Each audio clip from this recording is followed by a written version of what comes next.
នីតិយល់ដឹងអំពីច្បាប់និងជំនួយតាមគម្រោងកម្ពុជានឹងផ្ដើមសម្ពោធផ្សារភាគហ៊ុនរបស់ខ្លួននៅចុងឆ្នាំ2010ខាងមុខនេះដើម្បីស្វែងយល់បន្ថែមអំពីផ្សារភាគហ៊ុនដែលជាចម្ងល់របស់មិត្តអ្នកស្ដាប់វិទ្យុបារាំងអន្តរជាតិមួយចំនួននោះសេញញ្ញាចូលខ្លួនមកឆ្លើយបំភ្លឺនៅសំណួរមួយចំនួនទាក់ទងនឹងផ្សារភាគហ៊ុនឌីណាជំរាបសួរកន្ធារាតើផ្សារភាគហ៊ុនជាអ្វីបាទរឿងផ្សារភាគហ៊ុនបើសិនជាយើងចង់ពន្យល់ឲ្យបានគ្រប់ជ្រុងជ្រោយវាគឺជារឿងស្មុគស្មាញក៏ប៉ុន្តែបើនិយាយឲ្យខ្លីសាមញ្ញហើយងាយស្រួលស្ដាប់ផ្សារភាគហ៊ុនគឺជាកន្លែងដែលគេទិញលក់ភាគហ៊ុនអញ្ចឹងសួរទៀតថាតើភាគហ៊ុនជាអ្វីភាគហ៊ុនគឺជាចំណែកដើមទុនដែលគេដាក់ចូលទៅក្នុងក្រុមហ៊ុនណាមួយនៅពេលដែលក្រុមហ៊ុនចំណេញម្ចាស់ភាគហ៊ុនក៏បានចំណេញហើយបើក្រុមហ៊ុនខាតម្ចាស់ភាគហ៊ុនក៏ខាតហើយខាតចំណេញនេះគឺទៅតាមសមាមាត្រភាគហ៊ុនចំពោះភាគរយភាគហ៊ុនដែលខ្លួនមានបើមានភាគហ៊ុនច្រើនពេលចំណេញក៏ចំណេញច្រើនហើយពេលខាតក៏ខាតច្រើនក្រុមហ៊ុនខ្លះគេយកភាគហ៊ុនមួយផ្នែកហ្នឹងយកទៅលក់នៅលើទីផ្សារភាគហ៊ុនក៏ប៉ុន្តែមិនមែនគ្រប់តែក្រុមហ៊ុនទាំងអស់អាចលក់ភាគហ៊ុនអញ្ចឹងបានទេតើតែជាប្រភេទក្រុមហ៊ុនដែលច្បាប់កំណត់អនុញ្ញាតថាអាចលក់ភាគហ៊ុនបាននិងបានអាចចុះឈ្មោះដើម្បីចុះបញ្ជីលក់ភាគហ៊ុនបានតើអ្នកទិញភាគហ៊ុនអាចទទួលបានផលចំណេញអ្វីខ្លះហើយអាចខាតបង់អ្វីខ្លះទៅបាទជាគោលការណ៍នៅក្នុងទ្រឹស្ដីគេថាអ្នកណាកាលណាអ្នកណាម្នាក់ទិញភាគហ៊ុនរបស់ក្រុមហ៊ុនណាមួយអ្នកនោះនឹងក្លាយទៅជាម្ចាស់ហ៊ុនរបស់ក្រុមហ៊ុនហ្នឹងហើយមានសិទ្ធិដូចជាម្ចាស់ហ៊ុនផ្សេងទៀតដែរដូចជាសិទ្ធិបោះឆ្នោត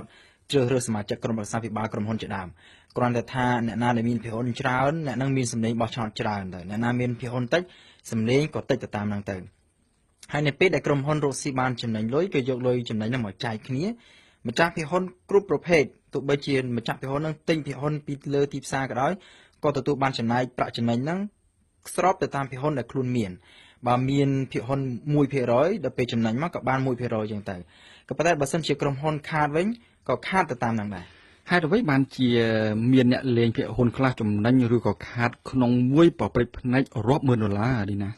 បាទអ្នកលេងភាគហ៊ុនបែបហ្នឹងគេទិញភាគហ៊ុនហ្នឹងមិនមែនទិញមកទុកចាំទទួលចំណែកលុយចំណេញពីក្រុមហ៊ុនទេគឺទិញមកដើម្បីលក់ទៅវិញយកចំណេញភ្លាមក្នុងករណីហ្នឹងភាគហ៊ុនវាខ្លាយទៅជាទំនិញដែលគេយកមកលក់ចេញទិញចូលដូចជាតំណែងនៅលក់នៅលើទីផ្សារធម្មតាអញ្ចឹងដែរខ្ញុំឲ្យឧទាហរណ៍មួយឧបមាថាពេលខ្ញុំលើកដំណឹងអំពីរឿងជំងឺផ្ដាសាយអាកំពុងតែរីករាលដាលនៅក្នុងប្រទេសមិចស៊ិកខ្ញុំវិភាគទៅឃើញថាជំងឺហ្នឹងវាជាជំងឺឆ្លងខ្លាំងដែលអាចរាលដាលទៅប្រទេសផ្សេងទៀតហើយដើម្បីបង្ការកុំឲ្យជំងឺនឹងឆ្លងរាលដាលគេប្រកាសជាត្រូវនាំគ្នាចាក់វ៉ាក់សាំងជាមិនខានទេអញ្ចឹងដល់ពេលហ្នឹងក្រុមហ៊ុនផលិតវ៉ាក់សាំងប្រកាសជាលក់វ៉ាក់សាំងបានច្រើនហើយចំណេញលុយច្រើនដល់ពេលហ្នឹងភាគហ៊ុនក្រុមហ៊ុនផលិតវ៉ាក់សាំងហ្នឹងប្រកាសជាឡើងថ្លៃក៏ពពកព្រោះអ្នកណាក៏ចង់ទិញភាគហ៊ុនហ្នឹងដែរអញ្ចឹងដោយសារខ្ញុំប្រមាលមើលទៅឃើញអញ្ចឹងខ្ញុំក៏ប្រម៉ូទទិញភាគហ៊ុនក្រុមហ៊ុនលក់វ៉ាក់សាំងហ្នឹងទុកនៅពេលហ្នឹងតាន់ពេលវានៅថោកដើម្បីនៅពេលណាដែលភាគហ៊ុនហ្នឹងវាឡើងថ្លៃខ្ញុំក៏លក់ចេញទៅវិញភ្លាមយកចំណេញហើយខ្ញុំចេះតែបន្តធ្វើអញ្ចឹងរហូតទៅជាមួយក្រុមហ៊ុនផ្សេងទៀតក៏អញ្ចឹងក៏ធ្វើអញ្ចឹងដូចគ្នាហើយជួនកាលទិញទៅពេលហ្នឹង1ម៉ោងក្រោយឡើងថ្លៃក៏លក់ទៅវិញភ្លាមក៏មានដែរផ្ទុយទៅវិញបើសិនជាការវិភាគរបស់ខ្ញុំទៅវាខុសភាគហ៊ុននឹងមិនឡើងថ្លៃស្រាប់បែរទៅជាចុះថ្លៃទៅវិញខ្ញុំក៏អាចខាតបង់ទៅតាមនឹងដែរហើយបើសិនជាខ្ញុំដឹងខ្លួនតាន់ឃើញតែភាគហ៊ុននឹងចាប់ចុះបន្តិចខ្ញុំក៏បញ្ញាំលក់ចេញភ្លាមអាហ្នឹងខ្ញុំខាតដែរក៏ប៉ុន្តែខាតតិចក៏ប៉ុន្តែពេលខ្លះខ្ញុំអត់ចង់លក់ចេញភ្លាមទេអង្គុយចាំមើលសិនគេលក់ថាវាឡើងមកវិញឬក៏អាចស្រង់ដើមយ៉ាងហោចត្រឹមបំផុតត្រឹមរួចខ្លួនមកវិញអញ្ចឹងតែបើសិនជាវាឡើងមកវាគ្រាន់ទេក៏ប៉ុន្តែបើសិនជាផ្ទុយទៅវិញវាចេះតែបន្តចុះទៅទៀតចុះហើយចុះទៀតហើយខ្ញុំចេះតែចាំដល់ពេលមួយខ្លាចវាក្រែងលោវាឡើងមកវិញចេះតែចាំទៅប៉ុន្តែដល់ពេលមួយបើសិនជាវាចុះកាន់តែទាបខ្លាំងទៅបានជាខ្ញុំចាប់ផ្ដើមលក់ចេញពេលនេះខ្ញុំក៏ខាតឡងចុងអញ្ចឹងទៅ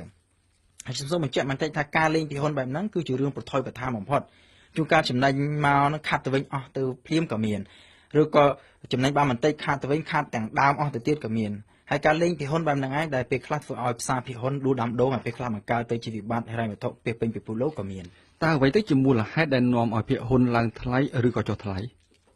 បាទដោយសារតែភាគហ៊ុនត្រូវគេយកមកទិញដូរយកចំណេញដូចតំណែងធម្មតាអញ្ចឹងភាគហ៊ុនហ្នឹងវាឡើងថ្លៃឬក៏វាចុះថ្លៃគឺគោរពទៅតាមច្បាប់ទីផ្សារធម្មតាគឺអ្នកទិញនិងអ្នកលក់ភាគហ៊ុនហ្នឹងឯងជាអ្នកកំណត់ថ្លៃបើមានអ្នកទិញច្រើនអត់សូវមានអ្នកលក់វាក៏ឡើងថ្លៃអញ្ចឹងទៅហើយបើសិនជាមានអ្នកលក់ច្រើនមិនសូវមានអ្នកចង់ទិញភាគហ៊ុនក៏វាធ្លាក់ថ្លៃហើយអ្នកលេងភាគហ៊ុនហ្នឹងគេនាំគ្នាលក់ឬក៏នាំគ្នាទិញគឺវាអាស្រ័យទៅលើការវិភាគរបស់អ្នកលេងម្នាក់ដែលគេមើលទៅឃើញថាតើភាគហ៊ុនរបស់ក្រុមហ៊ុនណាមួយនឹងឡើងថ្លៃឬក៏ចុះថ្លៃហើយការវិភាគរបស់អ្នកលេងភាគហ៊ុនម្នាក់ហ្នឹង គេធ្វើឡើងដោយយោងទៅលើហេតុការណ៍ផ្សេងៗដែលតាក់ទងទៅនឹងក្រុមហ៊ុនហ្នឹងដោយដូចខ្ញុំឧទាហរណ៍ខាងលើបាញ់មិញតាក់ទងទៅនឹងក្រុមហ៊ុនផលិតវ៉ាក់សាំងនិងជំងឺគ្រុនផ្ដាសាយអាអញ្ចឹង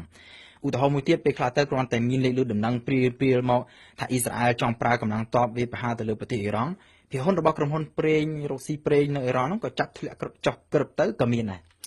នេះណានៅពេលដែលគេនិយាយថាភាគហ៊ុននេះឬក៏ភាគហ៊ុននោះមាន1000ពងឬក៏2000ពងតើត្រង់ចំណុចហ្នឹងមានន័យថាម៉េច បាទ1000ពងឬក៏2000ពងបើសិនជាគិតទៅនិយាយតាមភាសាបច្ចេកទេសមែនទែនពងគឺថាឯកតាអញ្ចឹង1000ឯកតាឬក៏2000ឯកតាហ្នឹងមិនមែនជាថ្លៃភាគហ៊ុនទេគ្រាន់តែជាសន្ទុះតែប៉ុណ្ណោះហើយសន្ទុះហ្នឹងមានក្រុមហ៊ុនជំនាញខាងហ្នឹងគេជាអ្នកកំណត់ហើយគេប្រើប្រាស់សន្ទុះហ្នឹងគឺដើម្បីតាមដានមើលអំពីការវិវត្តនៃទីផ្សារភាគហ៊ុនឧបមាថាពេលចាប់បើកឡើងលក់ពេលព្រឹកភាគហ៊ុនមាន1000ឯកតាហើយស្រាប់តែថ្ងៃរសៀលនោះវាចុះមកត្រឹម900ឯកតាមានន័យថាភាគហ៊ុននេះវាចុះថ្លៃ 10% ឬក៏ផ្ទុយទៅវិញបើសិនជាវាឡើងពី1000ទៅ1100មានន័យថាភាគហ៊ុននេះវាកើនឡើង 10% អញ្ចឹងអ្វីដែលសំខាន់គឺមិនមែនចំនួនឯកតា1000 2000 3000 10000អីអញ្ចឹងទេអ្វីដែលសំខាន់ដែលគេតាមដានច្រើនជាងគេមានប្រយោជន៍ជាងគេគឺបរិមាណដែលគិតជាភាគរយនឹងឯងដែលអាចឲ្យគេដឹងថាភាគហ៊ុននៅកន្លែងណាមួយវាកើនឡើងឬក៏ធ្លាក់ចុះបើកើនប្រមាណបើចុះប្រមាណត្រូវទិញឬក៏ត្រូវលក់ឥឡូវឬក៏មួយក៏ចាំលក់បន្តិចទៀត តើធ្វើម៉េចដើម្បីឲ្យដឹងថាភាគហ៊ុនដែលយើងមាននៅនឹងដៃហ្នឹងគិតជាលុយមានតម្លៃប៉ុន្មាន បាទវាអាស្រ័យតើយើងមានភាគហ៊ុនហ្នឹងគឺភាគហ៊ុនក្រុមហ៊ុនអីភាគហ៊ុនរបស់ក្រុមហ៊ុននីមួយៗវាមានតម្លៃខុសៗគ្នាតែក៏ប៉ុន្តែភាគហ៊ុនមួយមិនឡើងថ្លៃឬក៏ចុះថ្លៃភ្លាមៗដូចដែលយើងឃើញនៅលើទីផ្សារភាគហ៊ុនទេឧបមាថាក្រុមហ៊ុនមួយមានដើមទុន$1លានហើយគេបែងចែកជា$1លានភាគហ៊ុនអញ្ចឹងមួយភាគហ៊ុនគឺថ្លៃ$1ហើយវានៅតែ$1អញ្ចឹងរហូតលើកលែងទៅដល់ពេលណាមួយក្រុមហ៊ុននឹងសម្រេចបង្កើនដើមទុនដល់$2លានទៅថ្លៃភាគហ៊ុនក៏វាឡើងទៅ$2ក្នុងមួយហ៊ុនអញ្ចឹងទៅបើគេកណនាតាមតម្លៃភាគហ៊ុនបែបហ្នឹងគឺវាស្រួលទេមួយហ៊ុនថ្លៃ$1បើយើងមាន1000ហ៊ុនគឺស្មើនឹង$1000ក៏ប៉ុន្តែតម្លៃភាគហ៊ុននៅលើទីផ្សារភាគហ៊ុនវាខុសពីតម្លៃហ៊ុនដែលក្រុមហ៊ុនចុះបញ្ជីលក់គឺវាប្រែប្រួលឡើងចុះមិនទៀងទាត់ទេអញ្ចឹងតម្លៃភាគហ៊ុនដែលអ្នកណាម្នាក់មាននៅក្នុងដៃវាប្រែប្រួលទៅតាមពេលវេលាឧបមាថាខ្ញុំមានភាគហ៊ុនក្រុមហ៊ុន Total ចំនួន1000ហ៊ុនតាមតម្លៃនៅលើទីផ្សារនៅពេលហ្នឹងថ្ងៃប្រហោះទី10ខែមិថុនាម៉ោង 2:43 នាទីភាគហ៊ុន Total នៅលើទីផ្សារហ្នឹងមានតម្លៃ$10ក្នុងមួយហ៊ុនអញ្ចឹងខ្ញុំមាន1000ហ៊ុនគឺវាគិតជាតម្លៃសរុបមាន$10000ក៏ប៉ុន្តែ$10000ហ្នឹងតារាណាខ្ញុំមិនទាន់លក់ភាគហ៊ុនហ្នឹងចេញផុតពីដៃទេ$10000គ្រាន់តែជាតម្លៃលើกระดาษប៉ុណ្ណោះកន្លះម៉ោងក្រោយវាអាចរលាយបាត់ទៅវិញក៏មានឬក៏វាអាចកើនឡើងរហូតដល់ទៅ$20000វិញក៏ថាបាន ជាសំណួរចុងក្រោយនេះណាតើពាក្យថាទីផ្សារមូលបត្រនិងទីផ្សារភាគហ៊ុនជាពាក្យតែមួយឬមួយក៏ពាក្យពីរមានន័យខុសគ្នា បាទនិយាយឲ្យតាមត្រូវមែនទែនពាក្យពីរនេះមានន័យខុសគ្នាតាមពិតភាគហ៊ុនគ្រាន់តែជាផ្នែកមួយប៉ុណ្ណោះនៃមូលបត្រក្រៅពីភាគហ៊ុននៅមានប្រភេទមូលបត្រផ្សេងទៀតដែលគេយកមកធ្វើការទិញដូរនៅលើទីផ្សារមូលបត្រដែរដូចជាមូលបត្រជាបំណុលមូលបត្រជាវត្ថុធាតុដើមជារូបិយវត្ថុលក្ខណៈក៏ប៉ុន្តែដោយសារតាំងពីដើមឡើយមកមូលបត្រដែលគេច្រើនតែទិញលក់ជាងគេនៅលើទីផ្សារគឺជាភាគហ៊ុនចាស់បានជាយើងចំណាំតែនិយាយផ្សារភាគហ៊ុនជាប់មាត់រហូតមកក៏ចេះតែផ្សារភាគហ៊ុនរហូតអញ្ចឹងទៅក៏ប៉ុន្តែបើតាមភាសាបច្ចេកទេសត្រឹមត្រូវហើយដើម្បីឲ្យគ្រប់ជ្រុងជ្រោយគ្រប់ដណ្ដប់ទៅលើគ្រប់ប្រភេទទីមូលបត្រទាំងអស់ដែលលក់នៅលើទីផ្សារគឺគេត្រូវហៅថាទី